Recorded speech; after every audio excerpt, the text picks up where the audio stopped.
항상 기뻐하라. 오늘의 말씀의 제목입니다. 주님 맞을 준비하라 아니에요? 어? 여기 써 있기로는 주님 맞을. 항상 기뻐하라. 예, 오늘은 대림절 3주를 맞이했습니다. 그래서 오늘은 천사의 기쁨의 초를 밝힙니다. 하나, 둘, 셋. 오늘은 특별히 이 핑크색 초에다가 불을 밝히는데, 그래서 기쁨의 주제입니다.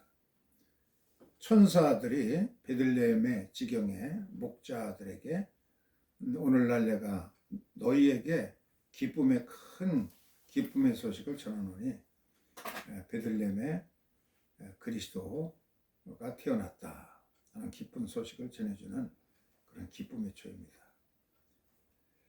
교회에는 우리의 크리스찬들은 기쁨의 공동체에 속하여 있다.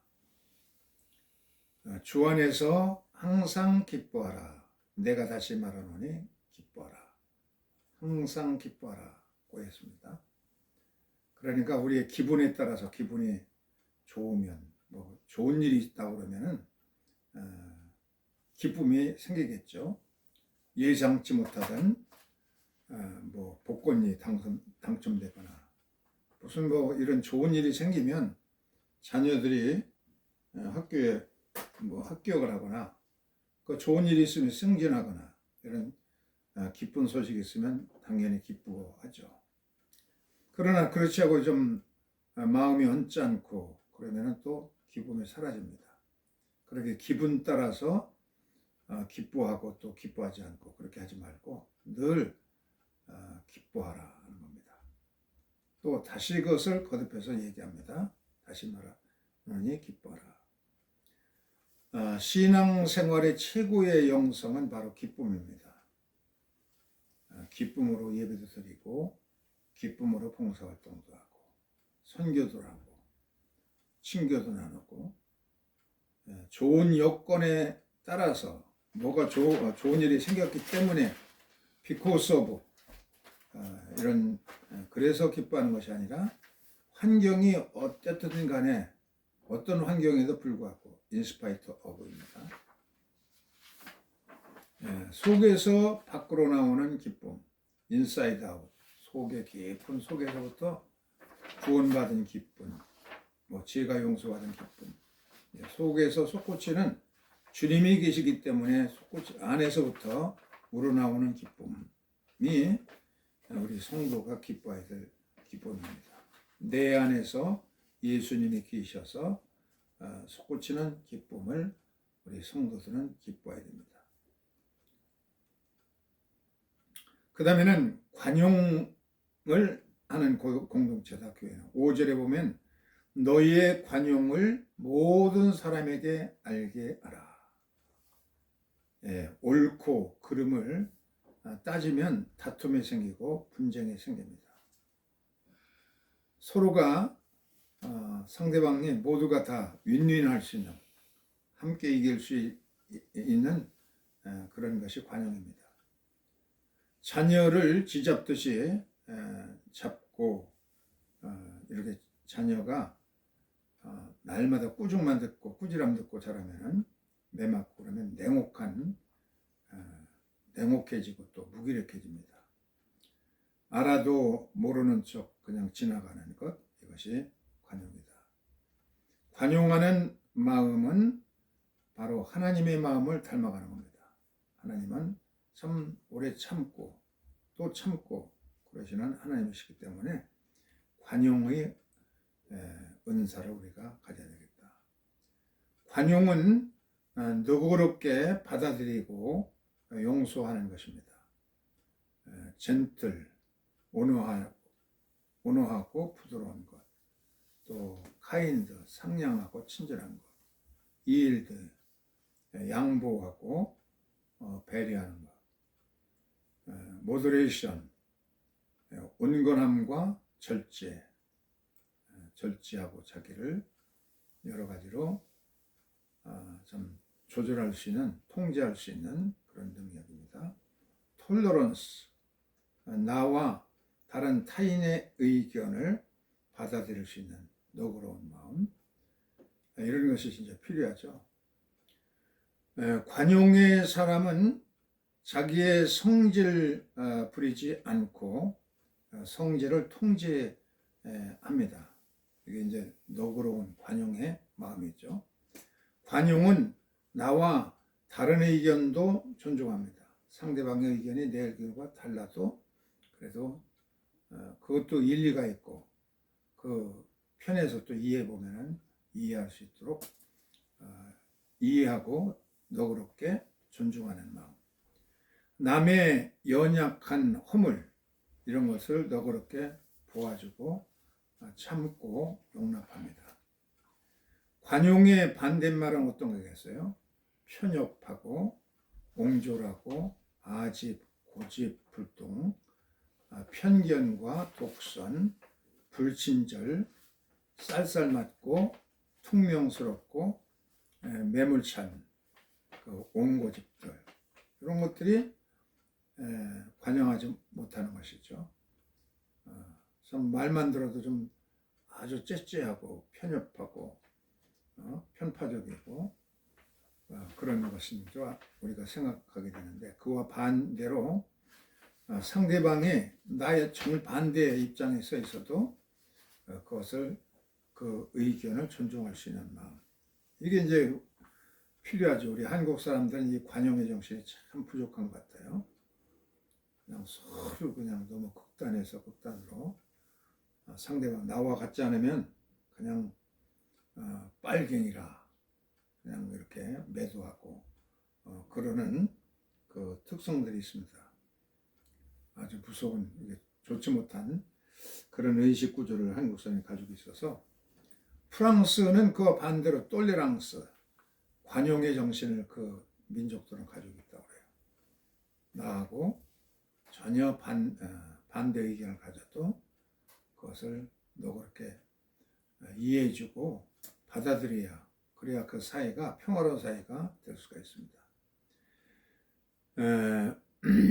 매사 불분명하고 이것저것 좋다는 이것도 좋고 저것도 좋다는 줏대 없는 그런 것이 관용이 아닙니다.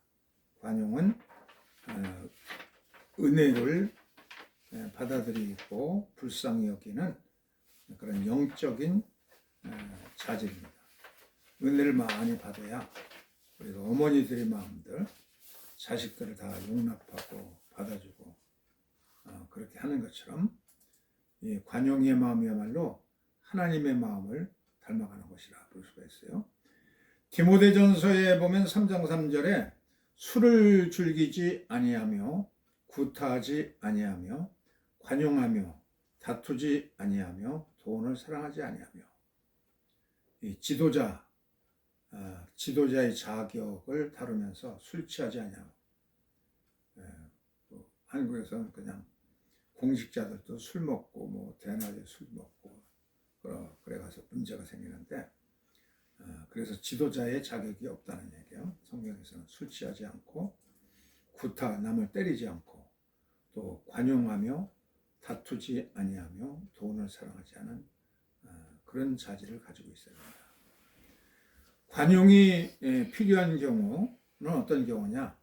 상대방이 나와 다른 그런 경우, 성질도 다르고 뭐 성격과 말하는 거, 뭐 생활 습관 이거 뭐이 다라도 같이 이제 상대방을 통해서 배우는 것. 우리 집에서 보면은 가족이 전부 한 가족인데도 성격이 너무 이제 차이가 나는 경우가 있어요.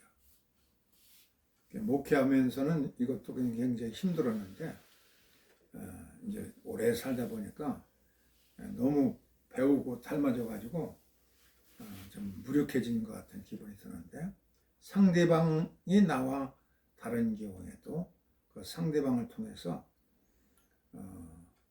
그 생각의 스타일, 성격 이런 다른 것들을 받아들이는 것이 한 가족을 이루고 하나의 교회 공동체 같은 데 그렇고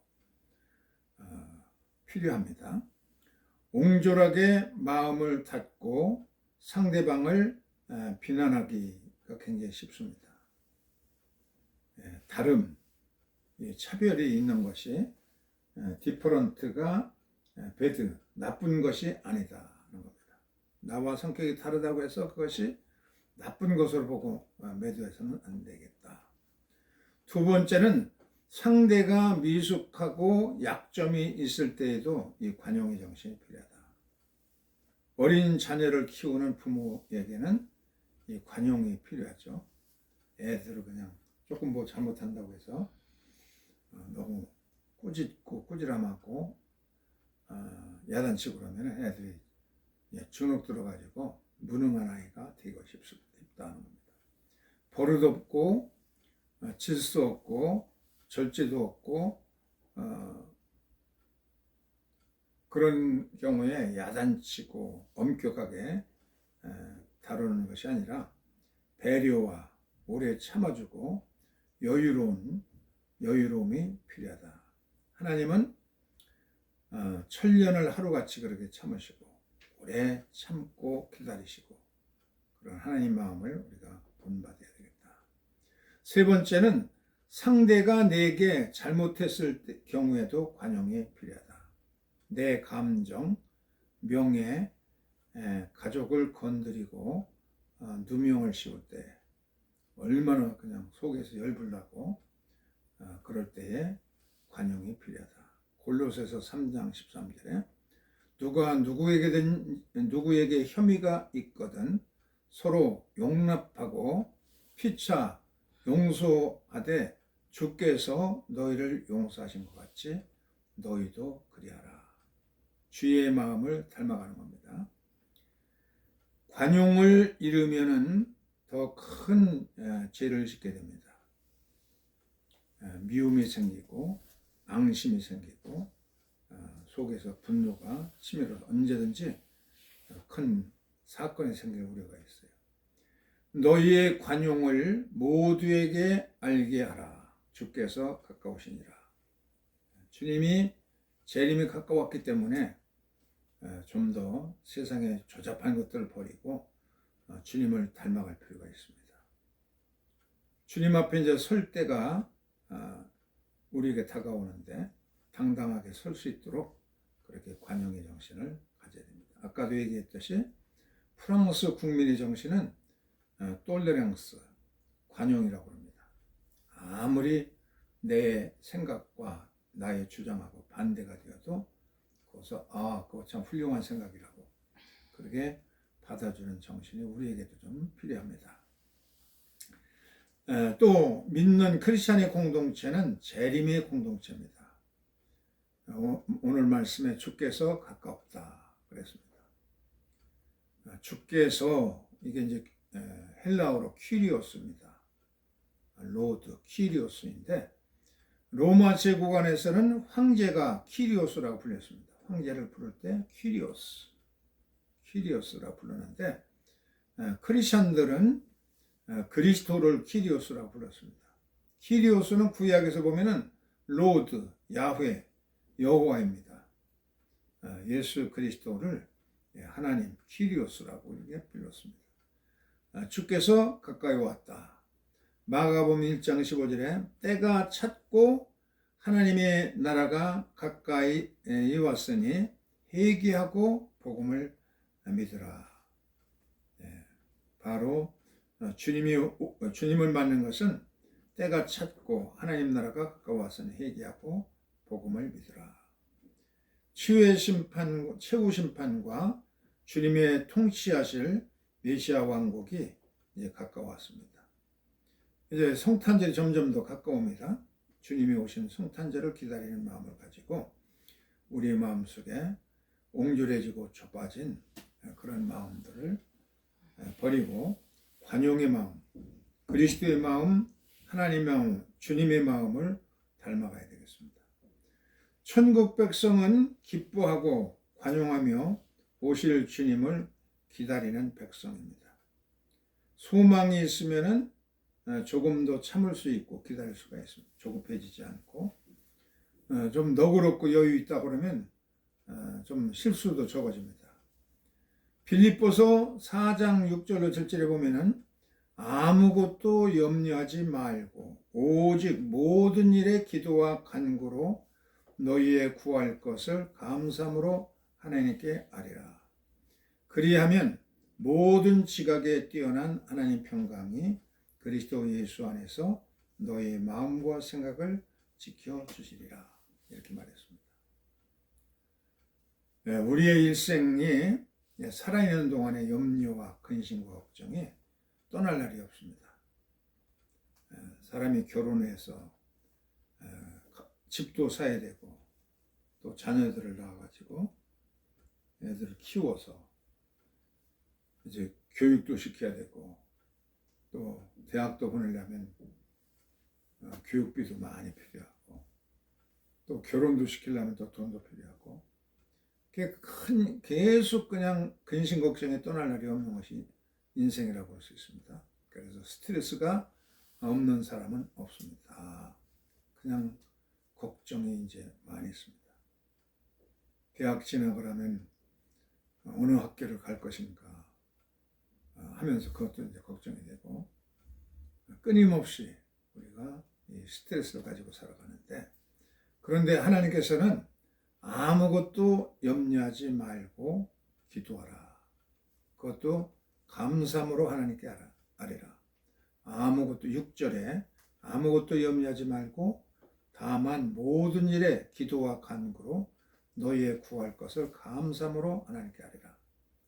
기도하는 원칙 7가지를 말씀하고 있어요. 첫째는 그 인생 산다는 자체가 근심 걱정이 계속되는 건데 아무것도 염려하지 말라.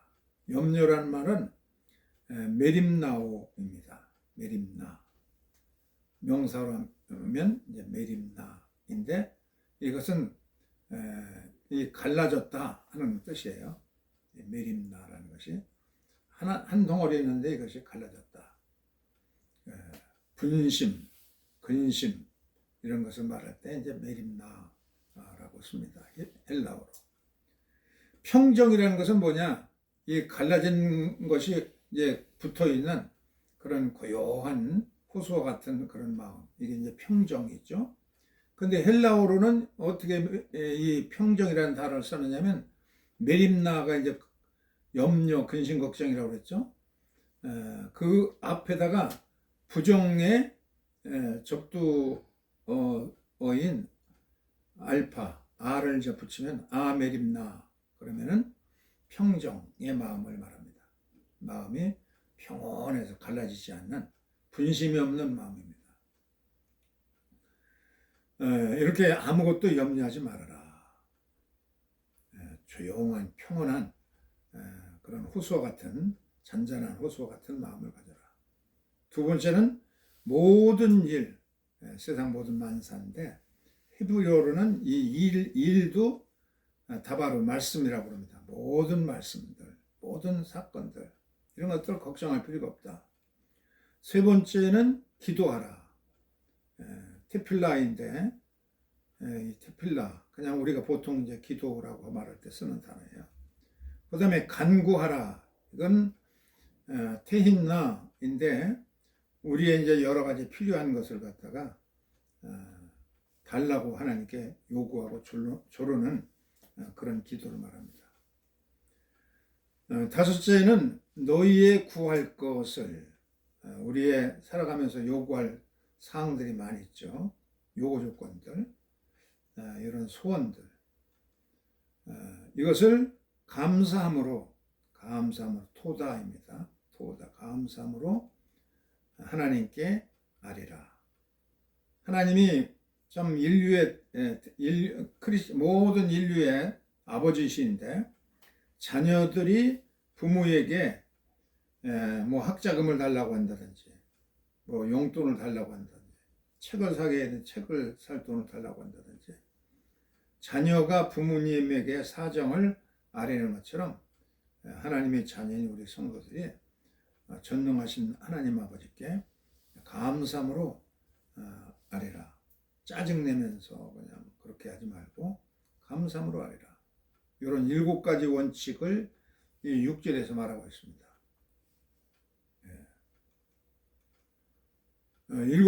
7절에 보면은 그리하면 모든 지각에 뛰어난 하나님 평강이 그리스도 예수 안에서 너희 마음과 생각을 지켜주신다. 그랬습니다.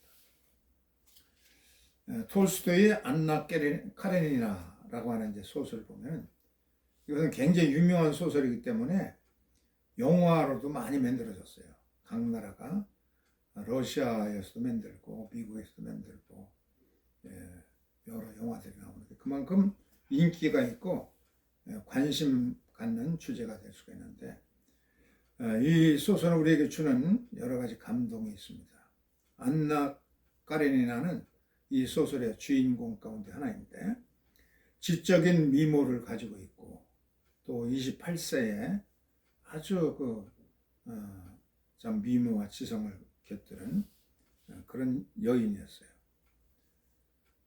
그런데 정부 러시아의 그 정부 행정부에서 고관인 자리에 고관을 지위 높은 그런 백작이었습니다. 누가? 그 안나 카레니나가 결혼한 남자가 고위직 공무원이었어요. 그래서 봉급도 많이 받고 아주 화려한 저택에서 그렇게 이제 살아가는데 그 8살짜리 아들도 낳았어요. 세로자와 자식과 남편, 돈도 잘 벌고 백작이고 아주 참 명문 가문에서 행복한 가정을 이끌어가게 됩니다. 그런데 이 사람들은 그 레닌그라드 상트 페테르부르크라고 불려지는 밤새도록 그냥 고속철도로 밤새도록 달려가야만 새벽에 도착하는 그런 도시들하고 가봤는데 레닌그라드? 굉장히 거기는 아름다워요. 18세기의 건물들이 도로도 그렇고 그대로 그냥 있어요. 전기 시설만 이제 설비하고 그래서 옛날 18세기에 고풍스러운 그런 도시인데 거기에 사는 그 당시에는 수도가 거기에 있어요. 거기서 이제 살다가 모스크바에 사는 자기의 오빠네가 너무 스테반과 둘리라고 하는 이 부부가 싸움이 잦아가지고서 중지하기 위해서 모스크바로 왔는데 그 모스크바에 기차에서 내렸는데 플랫폼에서 아주 귀족인 장교 브론스키 백작을 만나게 돼요. 이 남자를 만나는데 너무 그냥 아주 키도 크고 훤칠하고 잘생기고 그래가지고 이 안나 까레니나가 한눈에 반해가지고 그냥 아주 뭐라 그럴까요? 그냥 빠져버려요. 그런데 이 남자도 너무 아름다운 젊은 여인을 보면서 안나 까레니나를 또 아름다운 모습에 반하고 말합니다. 그래서 둘이 그 인사도 하고 또 커피숍에서 차도 마시고 몇 차례 그렇게 하면서 굉장히 가까워져요. 그래서 그냥 참 불튀기는 사랑하는 관계로 이제 변화됩니다. 그리고 그렇게 이제 모스크바에서 참 활락에 충동적인 사랑과 기쁨에 빠져서 살다가 이제 남편과 애아들이 기다리는 집으로 들어가요. 근데 브론스키도 안나 까레니나에게 아주 반해가지고서는 그냥 쫓아서 그 페테르부르크까지 옵니다. 그래서 남편에게 이 여자를 와 이혼해라. 내가 이 여자를 사랑하기 때문에 그 이혼을 요구합니다. 그러니까 남편도 그 웬만하면 이혼해 줄 수도 있죠. 그냥 자기 아내가 젊은 청년 장교하고 깊은 사귀는 관계가 되었으니까. 그런데 절대로 허락을 하지 않습니다. 안나는 브론스키가 그 남자의 아내를 출산해낸데 불구하고도 절대로 이혼을 안 해줘요. 아니, 애기도 낳았어? 어. 그래가지고 이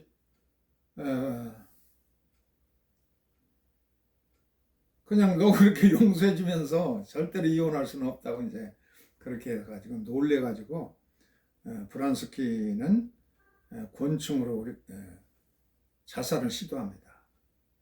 저 여자 없으면 난 살 수 없다고 그냥 곤충을 쐈는데 그게 어떻게 자기 자신 자살 시도를 했는데 그게 이루어지지 않았어요. 그 젊은 장교가 네, 자살해? 자살의 미수를 거치고 말아요.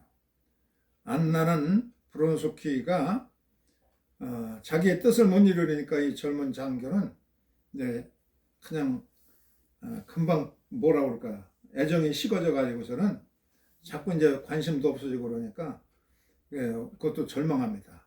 그리고 주변 사람들이 전부 자기를 그냥 뒤에서 수근거리고 욕하고 그러는 거야. 자기는 너무 황홀하고 기쁘고 그런데 왜 사람들은 나를 그렇게 비웃고 욕하고 저렇게 그럴까? 카레리나가 그런 거 하는 안나 카레니나. 예. 음. 그 너무 그냥 알 수가 없는 거야. 그냥 또 자기가 쫓아다니던 프론스키도 이제 시큰둥하게 되었고, 그래서 세상을 비관하고 이 철도 달려오는 열차에 몸을 던져가지고 자살로서 이제 끝장을 내게 되죠. 그래서 이 여자는 아름답고 지성도 갖추고 돈과 모든 것을 갖추고 있는 여자인데 순간의 충동과 이 절제하지 못하는 그런 것을 세상은 불륜이라고 해야 돼. 자기는 더 큰 사랑이라고 봤는데 세상은 전부 손가락질하면서 왜 나를 이렇게 비웃는가. 그래서 몸을 던져서 인생을 마감하는 그런 처지가 되었고 브론스키는 자기에 있는 모든 돈을 다 털어가지고서 군대를 모집해가지고 터키와의 전쟁터로 이제 떠나게 된다. 둘 사이의 관계가 이렇게 해서 끝나고 이 여자는 기차 앞에 이거 보세요. 기차 앞에 자기 몸을 던져서 비극으로 또 끝나게 되죠. 그러면 뭐 붉고 튀기는 쾌락을 즐기고 비관해서 기차에 자살하는 그런 것으로 끝납니다. 그러면 우리에게 주는 교훈이 그러니까 순간적인 충동으로 생기는 그런 기쁨이라는 것은 참 불행하게 된다 하는 그런 교훈을 주시죠. 안나 카레니나는 아름답고 총명하고 부와 명예와 그냥 모든 것을 다 갖췄는데도 순간적인 충동의 기쁨을 추구하다가 결국은 비참한 만류를 가져와서 성장이 없는 인생으로 끝나고 맙니다. 그런데 이 안나 카레니나에서 진짜 주인공은 또 있어요. 레빈이라고 하는 이 남자인데 레빈은 드미트리비치 레빈이라고 러시아 소설을 읽으려면 그 오빠야 레빈이? 레빈은 그 저기야 이 사람도 귀족이고 큰 영지를 가지고 있는 그런 사람이에요. 그런데 실질적으로는 톨스토이의 그 톨스토이를 반영하는 그런 주인공이 실질적인 주인공이라고 볼 수가 있어요. 레빈은 그 넓은 영지에 농촌 농부들 있잖아요. 이 농부들하고 좀 소통하고 싶어 가지고서는 당신은 전부 이 농사일 이 모든 것을 그냥 이 농부들에게 맡기고 대도시에서 거주하면서 그 돈만 가지고 쾌락만 즐기는 당시에 이 백작들이라 귀족들의 모습이었는데 레빈은 그렇지 않아요. 그냥 농민들을 좀 사랑하고 그들과 밥도 같이 먹고 술도 마시고 어떻게든지 좀 이렇게 가까이 하려고 노력하는데 그게 잘 안 되는 뭔가 괴리감이 있는 거예요. 신분의 차이가 있으니까 가까이 갈 수가 없었습니다. 그런데 이제 이 풀베기를 하면서 이 레비는 키티라고 하는 그런 그 여자를 보고서는 구원을 청합니다. 근데 키티는 아까 얘기한 그 고급 장교, 잘생긴 고급 장교를 흠모하고 있어요, 마음으로. 그래서 그 남자가, 고급 장교가 불륜에 빠졌다는 소문을 듣고 굉장히 상심해가지고 병들었는데, 그때 다시 찾아가서 레빈이 계속 구원을 청하고, 그래서 이제 키티하고 레빈이 이제 결혼하게 됩니다. 키티는 그 이제 아기를 낳게 됐는데, 결혼해서 아기를 낳는데 24시간 동안, 그러니까 하루 종일 아기가 쉽게 출산하지 않아가지고 난산으로 그냥 죽을 지경이 되었어요. 그래서 어려서 교회 학교 다니면서 얻었던 그 신앙이 좀 남아 있어서 간절히 하나님께 이제 매달려서 기도합니다. 살려주세요. 아기도 건강하게 출산할 수 있도록 도와달라고. 그러면서 아기를 출산해 가지고서는 아기를 낳으면서 하나님의 위대하심을 살아 체험할 수 있게 되었습니다. 하나님이 과연 계시구나. 내가 죽음의 문턱까지 갔는데 아기도 잘 태어나고 나도 건강해졌으니 감사하다 하는 신앙을 갖게 됩니다. 그리고 레빈은 이제 이 풀베개, 이 소나 말이나 이런 짐승들을 키우려면 러시아에서는 많은 그 소들 이런 것들을 키우려면 이제 풀이 필요하기 때문에 풀을 재배하는 거야, 풀. 풀을 이제 베는 풀베기 작업을 하는데 이게 큰 작업입니다.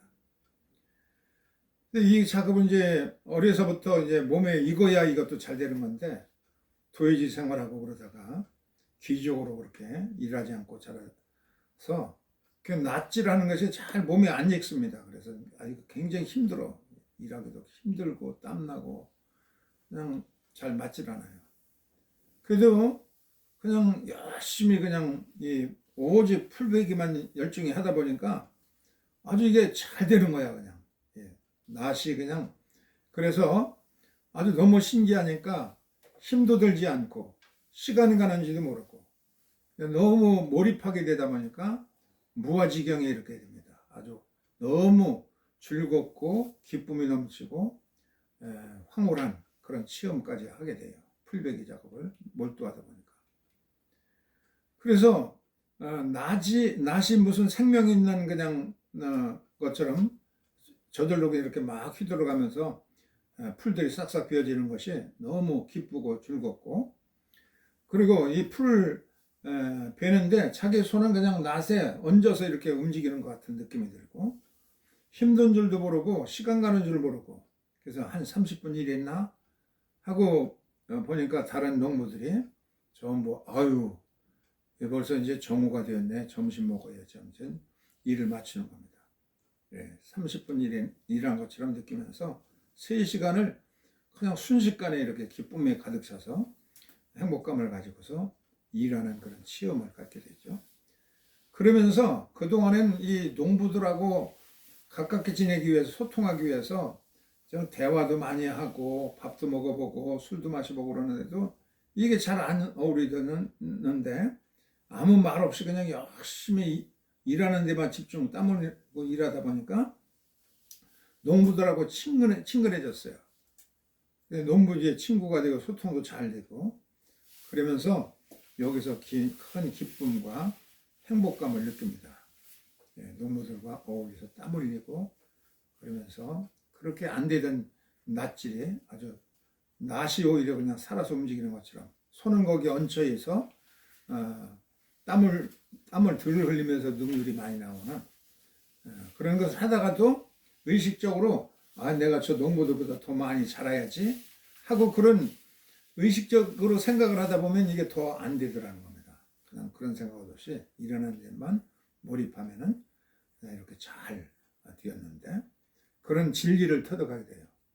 그래서 말이 많다고 해서 관계가 소통이 잘 되는 것이 아니라 이 동료들과 말없이 땀 흘려서 실천할 때 그것이 바로 소통이다 하는 것을 깨닫게 돼요.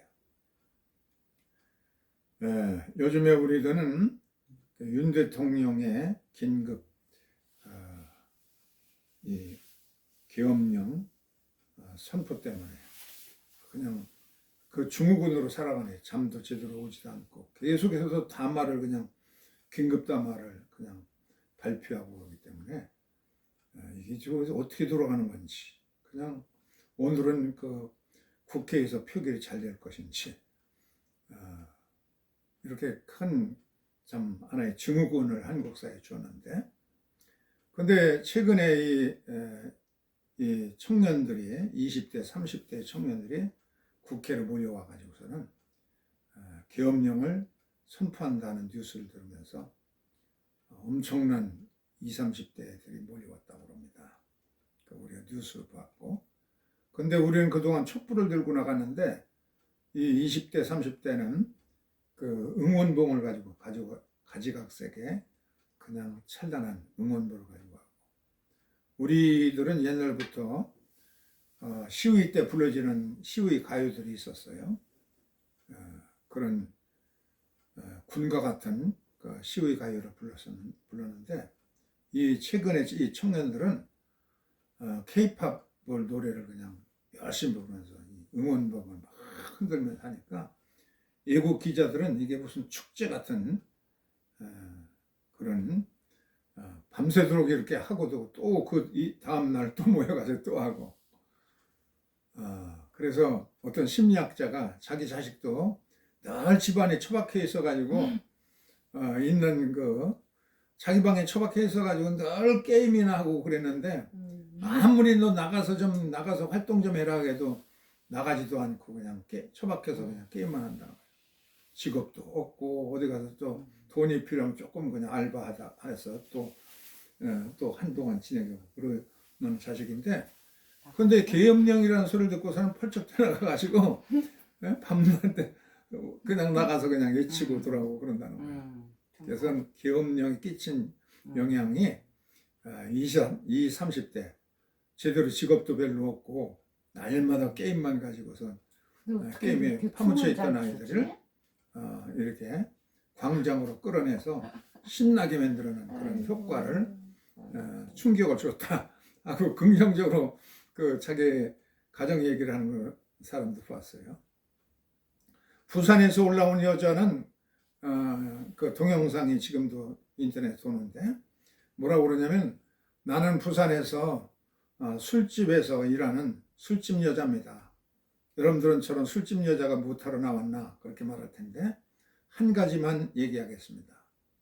우리는 그 박근혜 탄핵을 외치면서 이렇게 추위를 견디면서 우리가 외쳐댔고, 또 이제는 윤석열 탄핵을 외치면서 이렇게 나오는데, 왜 근본적으로 이 사회 문제가 해결되지 않을까요?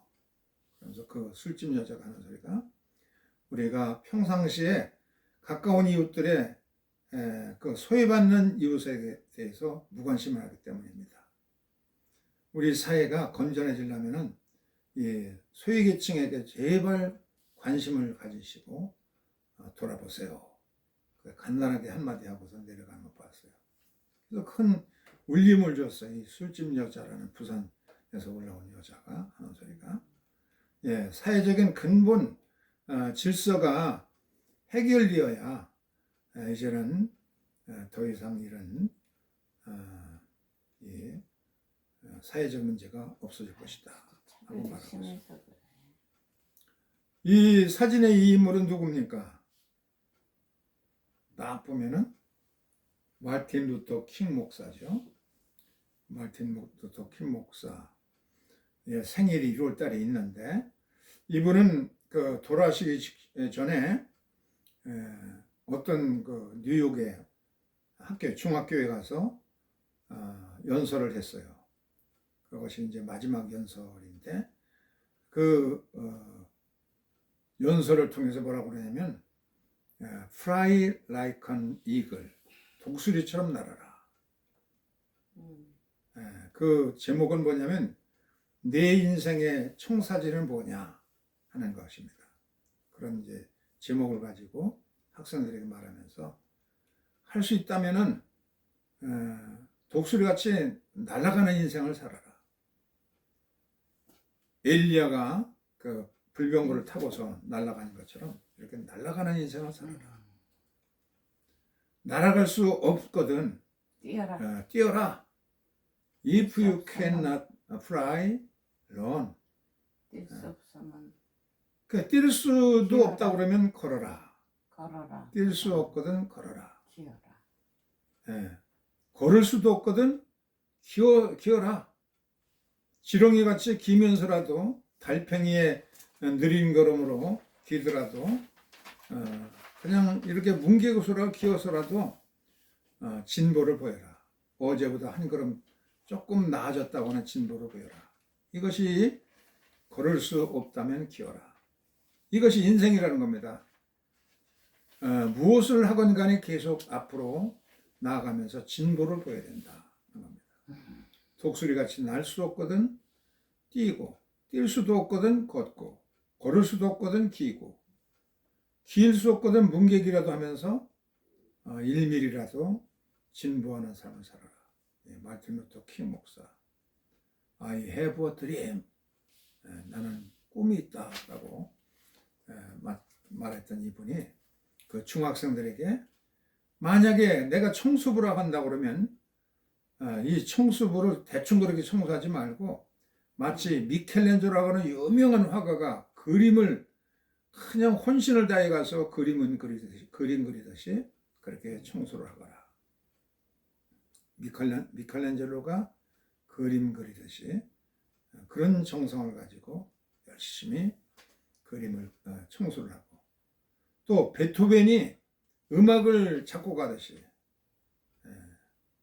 이 합창곡을 하나를 만들려면 그냥 심혈을 기울여서 베토벤도 작곡을 하고, 음악가들도 그냥 저기서 쑥쑥쑥 써내질 않고 거기에 혼심을 기울여서 작곡하듯이 하고, 또 셰익스피어가 시 한 편 쓰기 위해서 단어 하나하나를 고민하면서 써내려 하듯이 셰익스피어가 시를 쓰듯이 그렇게 하라. 이렇게 청소를 하더라도 화가가 그림 그리듯이, 또 음악가가 작곡하듯이, 시인이 시 한 편 그냥 고심하면서 써내려갔듯이 그렇게 깨끗하게 정성껏 하면은 그것을 보는 사람들이 지나가다 감탄해서 박수를 쳐주고, 하늘에서도 저 청소부 정말 멋있구나 하고 하늘에서도 박수를 쳐주고, 거리에 가던 사람들 길을 멈추고 여기 참으로 훌륭한 청소부가 있다고 박수를 쳐줄 것이다. 무엇을 하든지 이렇게 참 많은 사람이 기감이 되도록 이렇게 날 수 있으면 날고, 날 수 없거든 뛰고, 뛸 수 없거든 걷고, 걸을 수 없거든 기고, 길 수 없거든 뭉개기라도 하면서 진보를 보여라. 이렇게 말했습니다. 우리의 하루하루의 삶이 이런 귀한 한 청소부의 삶과 같은 하루하루 이렇게 살아갈 수 있는 귀한, 이렇게 살아갈 때 우리가 기쁨이 넘친다는 겁니다. 말씀을 생각하면서 묵상하겠습니다.